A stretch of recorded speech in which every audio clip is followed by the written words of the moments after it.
Kinemaster.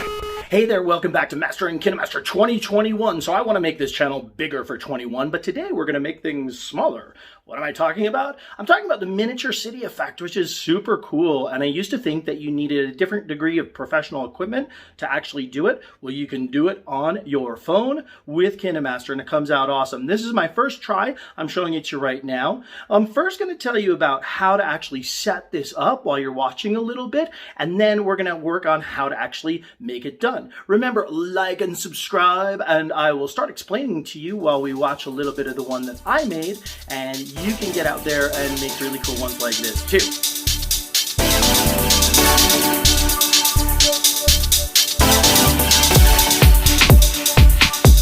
What you want from your setup. Please excuse the noise if it gets crazy around here. It's a little bit crowded. So you need a tripod. That little one was $9. My bigger one is more expensive, but not necessary, all right? Your camera, you want it to be pointed at about 30-degree angle, which is about 1/3. You can see, I'm going to put my hand in there. It's like that. And then you want to be at least 4 meters above what you're looking at, preferably higher, on top of a bridge, on top of, like I am. I'm on the 3rd story of a building, up in a high rise, anything where you're looking down and can have a 30-degree angle of kind of like a cool scene like this. So then I use the Samsung built-in FrameLapse feature, but you don't have to. There's free timelapse app that I'll send a link to. And so then, and I don't know what the deal is with iPhones, but I'm sure there's something for timelapse. So then you set it up, you set it rolling, you pick a good time of day, unlike this, better what I did yesterday. You film your time lapse, and then we're going to move on to the next part. I'm going to start with the fully completed project, and we're going to deconstruct it as sometimes I do. Right now, all of the layers are turned off, but you can see I've got 4 layers in there. I'll explain them to you. The black background itself is just so that you can duplicate the second layer easily. So that's just a clip, is a black background clip that was added in the beginning using your media. All right, just go in here and add the black background clip, and then you would take the footage that we have, and that would be added as a layer. So I would go like this and go, and I would add the footage there, but I'm not doing it because it's already done. Now you'll notice that this footage is kind of washed out. I don't know if the right word for it is, but it's not that awesome, and I'm going to show you how using contrast layer, which I have another video about. I'm not going to go too far in detail of it, but what I would do is I duplicate this layer, and it's exact duplicate with the size exactly how I want it, so it's sitting on top of itself. Now I'm going to turn the alpha opacity, which I had this as transparent before, and I turn it on, and check out how much cooler the video gets, okay? So much more shape, so much more definition, more colors. It just, for me, contrast layers, I love them, all right? So let me show you what that contrast layer is now that I have the alpha turned up to 100%. I'll show you the other parts of it. So you start, after you duplicate your layer, then you go into blending modes. I'm not gonna explain why overlay works, just take it from me. You wanna put it into overlay. Okay, so you've got this blending mode on overlay on the top layer. And then, oh, hit the wrong button there. Then we're going to go ahead into our adjustment layer. Okay, and this is where you can see I've got my contrast all the way bumped up to the top. And so sometimes I turn the saturation completely off. That works, but the 2 things that I modify the most are the contrast, and I don't always bump it up to 100. You can do this kind of to your own, how it brings the details and features out for you. But for me, in this case, I did it to 100, and sometimes I turn the saturation all the way off. But this, for this particular effect, you actually want to get it kind of almost oversaturated because it helps the toy video effect. So that contrast layer, we're going to make slightly oversaturated look of whatever the content that you have, and a heavily contrasted look. All right, so we've got that done. We've got that and our adjustment layer, and now I'm going to show you how to make the mini city out of it. Now the mini city part is done with an effect layer that is called Focus Blur 2.0. And I'm actually going to delete it. I'm going to re-add it for you. It's Focus Blur 2.0. It is available in the Kinemaster store. And I just want to show you how the effects work here. I had downloaded Focus Blur 2.0, and there's two versions of it. There is a circle version and a linear version. In this, we want to make a linear version because what we're going to do with this is, first of all, we're going to stretch it out to the entire length of our content. And then we are going to go ahead and change the box so that it fills the entire screen. Okay. Now you can see that there's this like two lines of the blurriness that are there on the top and bottom.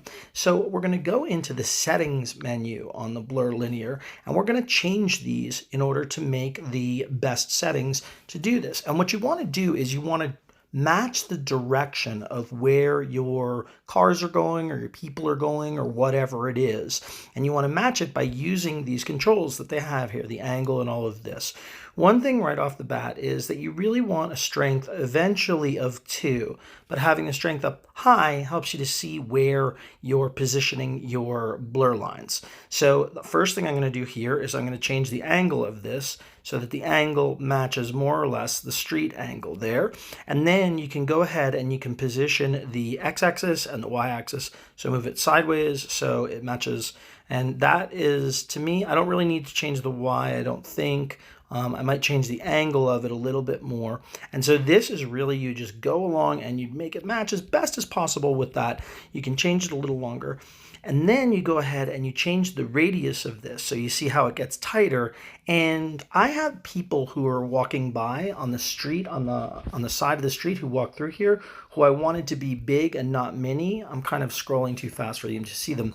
But I knew that I wanted that sidewalk to be less blurry. The second thing is that, or not the second thing, but one other important thing is you change your smoothness to full 10. This is kind of like feathering in other applications, and it softens the edge of what you have going on. And so now I'm going to go ahead and I'm going to bring the radius in a little bit more. And remember is that we have it set on strength high now so that we can see what we're doing with it. I'll change the angle a little bit. I mess with this a bunch in order to get it to the best possible thing. But then when you bring the strength down, and even down to 1, you can see that the effect is there. And the blur on the content to the sides of your pathway are what really makes the effect show up. Either 1 or 2 on the strength level will just get you this really cool effect that you have, that you've probably seen all over the place. And so I love it. I think that it's so cool. So just check that. And we are basically done right now. I'll just play it through there and you can see the cars coming all the way from behind come through looking full. The other thing that also that you can possibly do is, I found this as well, is that you can change the alpha opacity on this. So you can turn the blur up, the strength of the blur up, and then kind of re-soften it or whatever. I'm not sure exactly how to explain that, but so that you can work with that. And I found that my setting of 2 was the setting that I really liked for my project. I think probably for other projects it would be different, and you can mess around with it and then combine that with the alpha opacity of the effect layer in order to bring it to the best look and feel. Something like that, 54 for me. And then of course, you know, there's this thing, so I'm going to check that. And this in particular, when I talk about exporting in my export video, I talk about how I do this is I go out and I look at it in here, because when I press that button, then I can really see it full screen on my phone and get an idea of what it is. But that is basically the project that we have. Okay, so I hope that you got the idea of it and you get out there, get above, down looking 30-degree angle, time lapse, and then get going. Come back and show me what you made with it. I love this effect personally. I hope you did too. And look for more. Remember, like and subscribe, and see you the next time around. Get out there and make some awesome stuff.